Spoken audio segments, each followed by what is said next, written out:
Welcome back. SX Nifty 37 పాయింట్ల నష్టంతో trade అవుతుంది 5907 దగ్గర. సో మరి కొద్దిసేపట్లో ఇన్ఫోసిస్ టెక్నాలజీస్ రిజల్ట్స్ కూడా రాబోతున్నాయి. సో ఇవన్నీ కూడా మార్కెట్ గమనంపై ప్రభావం చూపించే అంశాలు. ఎన్ఎస్ డి ప్రసాద్ గారు ప్రస్తుతం మనతో ఢిల్లీ నుంచి టెలిఫోన్ లైన్ లో మాట్లాడేందుకు సిద్ధంగా ఉన్నారు. ప్రసాద్ గారు, good morning. So Infosys technologies results మీద మార్కెట్ లో ఎటువంటి అంచనాలు ఉన్నాయి? ఎటువంటి రిజల్ట్స్ వస్తే మార్కెట్ పెరిగే అవకాశం ఉన్నాయి లేదా డిసప్పాయింట్ అయ్యే అవకాశాలు ఉన్నాయి? ఐ థింక్ ఇన్ఫోసిస్ లో ఓన్లీ వన్ థింగ్ క్లియర్ గా అనిపిస్తుందంటే ఆల్రెడీ ఒక రన్అప్ వచ్చింది అండ్ రియల్లీ స్ట్రాంగ్ రన్అప్ కి ఇలాంటి రన్అప్ కి follow ups Rao because already price లో ఎక్స్పెక్టేషన్స్ చాలా బిల్టప్ ఉన్నాయి. సో ఎంత మంచి రిజల్ట్స్ వచ్చినా ఐ థింక్ కొంచెం మీద వెళ్ళి డెఫినెట్లీ కొంచెం ప్రాఫిట్ బుకింగ్ వస్తుంది. రిజల్ట్స్ దాని తర్వాత డిలేడ్ రియాక్షన్ డెఫినెట్లీ వస్తుంది. 2-3 days తర్వాత షార్ట్ టర్మ్ ట్రేడర్స్ వాళ్ళు ప్రాఫిట్ బుక్ చేస్తున్నాం, అక్కడ అగైన్ ర్యాలీ తీసుకోవచ్చు, అక్కడ డిక్లైన్స్ లో బై చేసుకోవచ్చు. కానీ I think results immediate reaction I think కొంచెం ర్యాలీ తర్వాత ప్రాఫిట్ బుకింగ్ రావాలి. ఎంత మంచి రిజల్ట్స్ వచ్చినా బికాస్ ఆల్రెడీ రన్అప్ చాలా వచ్చింది. సో ఇది క్లియర్లీ ఇండికేట్ చేస్తుంది హైయర్ లెవెల్స్ లో ప్రాఫిట్ బుక్ చేయాలి. బట్ డస్ నాట్ మీన్ కి ర్యాలీ ఓవర్ అయిపోయింది. డిక్లైన్ లో అగైన్ బయింగ్ ఆపర్చునిటీ వస్తుంది. నిఫ్టీకి సంబంధించి ఎటువంటి లెవెల్స్ ఎక్స్పెక్ట్ చేస్తున్నారు షార్ట్ టర్మ్ లో? నిఫ్టీ 5950 క్రిటికల్ రెసిస్టెన్స్ లెవెల్, ఆ లెవెల్ మేబీ పాజ్ అవ్వచ్చు 1 or 2 days, బట్ అల్టిమేట్లీ ఆ లెవెల్ డెఫినెట్లీ క్రాస్ అవుతుంది. ఇన్ఫాక్ట్ పాజ్ అయ్యి కింద వచ్చి కొంచెం కరెక్షన్ తీసుకుని మళ్ళీ సెకండ్ టైం లో క్రాస్ అయితే ఐ థింక్ అది ఒక స్ట్రాంగర్ మూవ్ అవుతుంది. ఫస్ట్ టైం లో స్ట్రేట్ అవే క్రాస్ అవుతే మేబీ 15-20 పాయింట్స్ మీద వెళ్ళి ఒక అక్కడి నుంచి అగైన్ కరెక్షన్ తీసుకోవచ్చు. సో బెస్ట్ కేస్ సినారియోస్ ఒకసారి అక్కడ పాజ్ అయ్యి కింద వచ్చి కన్సాలిడేట్ సెకండ్ టైం లో బ్రేక్అవుట్ అవుతాయి. ఐ థింక్ అప్పుడు 6100 వరకు ఈజీ వెళ్ళొచ్చు. ఓకే అండి, కోరమండల్ మీద మీరు బులిష్ గా ఉన్నట్లు కనిపిస్తుంది. బ్రేక్అవుట్ వస్తుంది 324-325 లెవెల్ డిసైసివ్లీ నిన్న రీచ్ అయింది.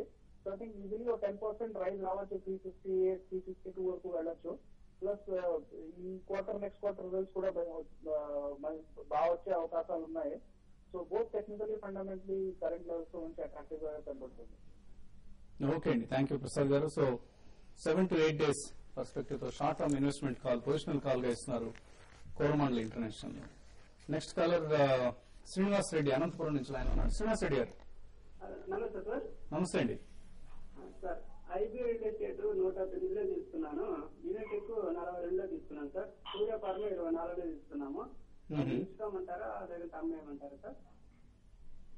ఓకే అండి, ఈ 3 పొజిషన్స్ కంటిన్యూ చేయొచ్చా? ఓకే అండి, రియాలిటీ స్టాక్స్ లో మాత్రం కంటిన్యూ చేయమని చెప్పేసి చెప్తానండి. ఎందుకంటే సడన్లీ ఇటు పీఈ ఫండ్స్ కానీ ఇటు సెలెక్ట్ ఫారిన్ ఇన్వెస్టర్స్ కూడా చాలా ఇంట్రెస్ట్ వస్తుంది అనమాట ఈ సెక్టర్ లో. అండ్ ఆల్రెడీ చాలా కంపెనీస్ లో మనీ ఫ్లో కూడా చూస్తున్నాం. అండ్ ఇటు స్టాక్ మార్కెట్ లో లిస్టెడ్ ఎంటిటీస్ లో చూస్తే కూడా ఇండియాబుల్ రియల్ ఎస్టేట్ రీసెంట్ కరెక్షన్ తర్వాత కూడా 110 దగ్గర నుంచి ర్యాలీ ఏదైతే వచ్చిందో 140 లెవెల్స్ కి డెఫినెట్లీ క్లియర్లీ ఏంటంటే కాస్త డెలివరీ బయింగ్ అవుతుంది. యూనిటెక్ లో కూడా డిస్పైట్ 2G కాంట్రవర్సీ ఎంత ఉన్నా కూడా సరే స్టాక్ రెసిలియంట్ గా 50 లెవెల్స్ దాకా రావడం కూడా చూస్తూ ఉంటే కనుక డెఫినెట్లీ నేను అనుకుంటే ఈ సెక్టార్ కి వర్స్ట్ అయిపోయింది. బోత్ ద స్టాక్స్ హోల్డ్ చేయమంటాను. మీరు మీడియం టర్మ్ ఇన్వెస్ట్మెంట్ తోటి అయితే, ఓన్లీ షార్ట్ టర్మ్ ఇన్వెస్టర్ అయితే కనుక కరెంట్ లెవెల్స్ ఒకసారి ప్రాఫిట్ బుక్ చేసుకోండి. ఎందుకంటే రీసెంట్ ర్యాలీ తర్వాత కొంచెం టైర్డ్నెస్ ఉండొచ్చు కాబట్టి. థర్డ్ స్టాక్ సూర్య ఫార్మా గురించి అడిగారు. సూర్య ఫార్మా హోల్డ్ చేయమని చెప్పేసి చెప్తానండి. Chandigarh based company, but recent quarters అన్ని కూడా చూస్తూ ఉంటే ఈ క్వార్టర్ ఆన్ క్వార్టర్ గ్రోత్ కూడా స్టడీ ఇంప్రూవ్మెంట్ చూపిస్తోంది కంపెనీ. కాబట్టి లాంగ్ టర్మ్ ఇన్వెస్ట్మెంట్ మాత్రం ఇట్స్ ఎ గుడ్ బెట్ అండి. అలాగే ఇందాక అలంబిక్ గురించి ఒక ఇన్వెస్టర్ అడగటం జరిగింది. So Alembic pharma division separate చేస్తున్నారు. దీనికోసం ఫిక్స్డ్ రికార్డ్ డేట్ ని ఫిక్స్ చేశారు April 14th. సో అందువల్లనే ప్రైస్ మనకి తగ్గడం గమనిస్తున్నాం. 40 రూపీస్ నుంచి 23 రూపీస్ కి వచ్చింది. సో ఇటువంటి డెవలప్మెంట్స్ ని బ్రోకర్లు చెప్పడం మీద ఆధారపడకూడదండి. మనంతా మనమే ₹1,00,000 పైన ఎంతో ₹2,00,000 ఎంతో ఇన్వెస్ట్ చేశారు ఈ స్టాక్ లో.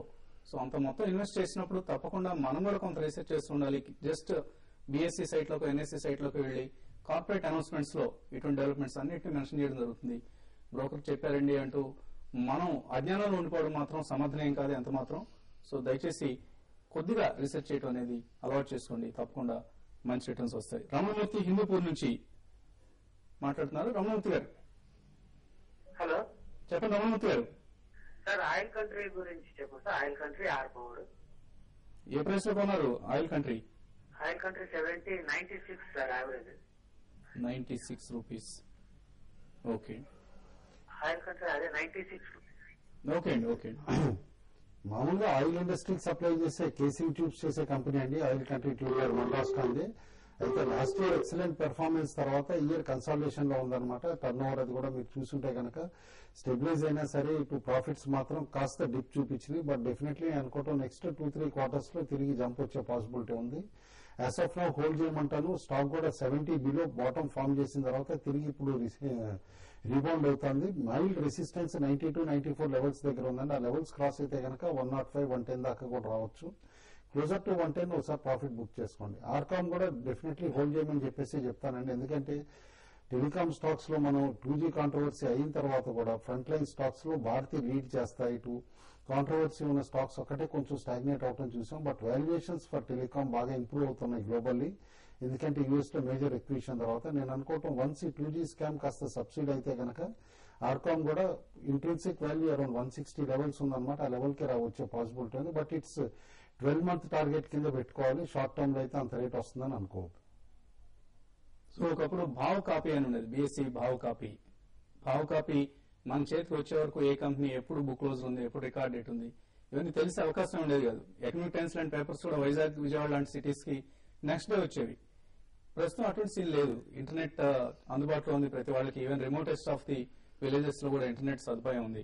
సో ఈ టైంలో మనం పూర్తిగా ఇందాక ఆ ఇన్వెస్టర్ బ్రోకర్ ఇలా చెప్తున్నారని అలా చెప్తున్నారన్న అంశం ఇంకా ఇప్పటికీ మైండ్ లో రింగ్ అవుతుంది. అందుకని చెప్పడం జరుగుతుంది. సో బ్రోకర్ల మీద డిపెండ్ కావడం అనేది మనంతట మనం చేసుకునే అంశమే తప్ప చాలా సమాచారం ఇంటర్నెట్ లో అందుబాటులో ఉంది. అలాగే ఫైనాన్షియల్ డైలీస్ రోజు వచ్చే దినపత్రికల్లో మనకు అందుబాటులో ఉంది. ఈవెన్ TV5 కూడా మనం ఎప్పటికప్పుడు important book closures, record dates ను, కార్పొరేట్ డెవలప్మెంట్స్ ను ఇన్ఫార్మ్ చేసే ప్రయత్నం చేస్తున్నాం. ఇంత సమాచారం అందుబాటులో ఉన్నప్పుడు కేవలం బ్రోకర్ల మీద ఆధారపడటం అనేది సమర్థనీయం కాదండి. విజయ్ చెన్నై నుంచి లైన్ లో ఉన్నారు. విజయ్ గారు, హలో. హలో, చెప్పండి విజయ్ గారు. సార్ నమస్కారం సార్. నేను విజయ్ ఫ్రమ్ చెన్నై. నమస్తే. నేను ఫ్యూచర్స్ అండ్ ఆప్షన్స్ ట్రేడ్ చేస్తూ ఉంటాను. ఆహా. ఇప్పుడు ఏంటంటే యాక్చువల్ గా April Yes Bank futures short sell చేశాను సార్ 318 లో. ఓకే అండి. అది కొంచెం అప్ లోకి వచ్చేసింది. యాక్చువల్ కోసం మే నుంచి బాట్ చేశాను 326 లో. సో ఇప్పుడు నా పొజిషన్ ఏం చేయమంటారు సార్? ఇన్ఫాక్ట్ ఎస్ బ్యాంక్ మంచి పెర్ఫార్మెన్స్ పోస్ట్ చేసిన కంపెనీ అండి. షార్ట్ చేయడం కొంచెం రిస్కీ ప్రపోజిషన్. ఒక్కటండి, మీ స్ట్రాటజీ కూడా రాంగ్ అండి. ఎప్పుడైనా ఎఫ్ఎండోలో ట్రేడ్ చేసేటప్పుడు కరెంట్ మంత్ షార్ట్ కొట్టి మీరు నెక్స్ట్ మంత్ లాంగ్ వెళ్ళటం అనే స్ట్రాటజీ ఏంటంటే టిపికల్లీ ట్రేడర్స్ చేసే మిస్టేక్ అనమాట. ఎందుకంటే ఈవెన్ సపోజ్ ఇప్పుడు ఈ కరెంట్ సిరీస్ లో మీ ప్రైజే తిరిగి వచ్చింది అనుకుందాం, ఆటోమేటిక్ గా నెక్స్ట్ సిరీస్ ది కూడా తగ్గుతుంది కదా. తగ్గినప్పుడు అందులో కూడా లాస్ వస్తుంది కదా. అండ్ ఏదైనా డివిడెండ్ కానీ ఇలాంటి చేంజెస్ ఉంటాయి కనుక ఇలాంటి మంత్స్ లో అది కూడా ఫ్యాక్టర్ అయిపోయి ఎక్కువ లాస్ వచ్చే పాసిబిలిటీ కూడా ఉంటుంది. కరెంట్ మంత్ డెఫినెట్లీ నేను అనుకోవటం ప్రైవేట్ బ్యాంక్స్ అన్ని కూడా ఇప్పుడు స్ట్రాంగ్ వికెట్ పైన ఉన్నాయి. లాస్ట్ వీక్ పెర్ఫార్మెన్స్ చూస్తూ ఉంటే ఇందుసింద్ కానీ, డీసీబీ కానీ, కోటక్ బ్యాంక్ కానీ ఇవన్నీ కూడా అప్ ట్రెండ్ లోకి వచ్చినాయి అనమాట. ఇటు 328, 330 levels is a strong resistance zone అండి ఎస్ బ్యాంక్ కి. ఆ లెవెల్ క్రాస్ అయితే కనుక న్యూ హైస్ అరౌండ్ 360, 370 లెవెల్స్ వచ్చే పాసిబిలిటీ కూడా ఉంది. నేను అనుకోవటం మాత్రం మీరు ఆ స్ట్రాటజీ అవాయిడ్ చేసి ప్రిఫరబ్లీ పొజిషన్ స్క్వేర్ ఆఫ్ చేయండి. ఎందుకంటే ఇవాళ వీక్నెస్ ఉంటాయి కనుక మార్కెట్ లో. మిస్టర్ కదా ఢిల్లీ నుంచి చక్రధర్ గారు. గుడ్ మార్నింగ్ అండి. Good morning sir. జేనిఫికేషన్ ఒకటి, ఎన్ఎంటీసీ ఒకటి నేను ఫ్యూచర్స్ తీసుకున్నానండి ఏప్రిల్. సో అది ఇప్పుడు హోల్డ్ చేయాలా, లేకపోతే రెండు కూడా లాస్ లో ఉన్నాయి. ఇప్పుడు హోల్డ్ చేయాలా లేకపోతే కరెంట్ మంత్ ఫ్యూచర్స్ తీసుకున్నారు Jain irrigation and NMDC. NMDC strong గా స్టార్ట్ అయిందండి ఈ సిరీస్. బట్ డెఫినెట్లీ ఆ ఓపెనింగ్ స్ట్రెంగ్త్ చూపించట్లేదు అనమాట. స్టాక్ యాస్ ఆఫ్ నో 300 పైన సస్టైన్ అవ్వగలిగితేనే నేను అనుకోవటం మేజర్ అప్ ట్రెండ్ ట్రిజర్ అవ్వగలగదు, ట్రిజర్ అయ్యే పాసిబిలిటీ ఉంది. యాస్ ఆఫ్ నో మాత్రం నేను అనుకోవటం ప్రిఫరబ్లీ పొజిషన్ ఎగ్జిట్ అవటమే సేఫర్ అనిపిస్తుందండి ఎన్ఎండిసిలో. జైన్ ఇరిగేషన్ కూడా నేను అనుకోవటం 190 లెవెల్స్ దాటి దానిపైన కంటిన్యూస్ గా ట్రేడ్ అయితేనే మీకు ఫ్రెష్ అప్ ట్రెండ్ వచ్చి 205, 210 లెవెల్స్ వచ్చే పాసిబిలిటీ ఉందండి. బట్ అదర్వైజ్ ఆ లోవర్ సైడ్ మాత్రం 180 బ్రేక్ అయితే బాగా షార్ప్ గా పడే పాసిబిలిటీ కూడా ఉంది. అలర్ట్ గా ఉండండి అక్కడ స్టాప్ లాస్ పెట్టుకుని. ఓకే అండి. సో స్ట్రిక్ట్ స్టాప్ లాస్ ఈ పొజిషన్స్ ప్రస్తుతానికి క్యారీ చేయండి. ఫైనల్ గా ట్రేడర్స్ కి ఎటువంటి సలహా ఇస్తున్నారు? లాస్ట్ ఫ్రైడే నాడు వాల్యూమ్స్ ని బట్టి ఆర్చిడ్ కెమికల్స్ ఒకటి రికమెండ్ చేస్తున్నాను. అబౌవ్ 315 ట్రేడ్ అయితే కనుక ఆర్చిడ్ కొనండి. స్టాప్ లాస్ కూడా వోలటైల్ స్టాక్ కాబట్టి 311 దగ్గర పెట్టాలన్నమాట. మంచి మూవ్ వచ్చే పాసిబిలిటీ క్లియర్ గా కనిపిస్తుంది. సెకండ్ స్టాక్ ఐడిఎఫ్సి రికమెండ్ చేస్తున్నాం. 160 లెవెల్స్ క్రాస్ అయ్యి దానిపైన ట్రేడ్ అవుతా ఉంటే కనుక 157 స్టాప్ లాస్ పెట్టుకుని 164 166 లెవెల్స్ టార్గెట్ కింద ట్రీట్ చేయొచ్చు. ప్యూర్లీ లాస్ట్ ఫ్రైడే ఇది లాస్ట్ వెనస్డే టెక్నికల్స్ ని బట్టి అనమాట. కాబట్టి ఎప్పటికప్పుడు పొజిషన్ తీసుకున్న తర్వాత పొజిషన్ రివ్యూ చేసుకుని స్టాప్ లాస్ పెట్టుకోవడం అడ్వైజబుల్.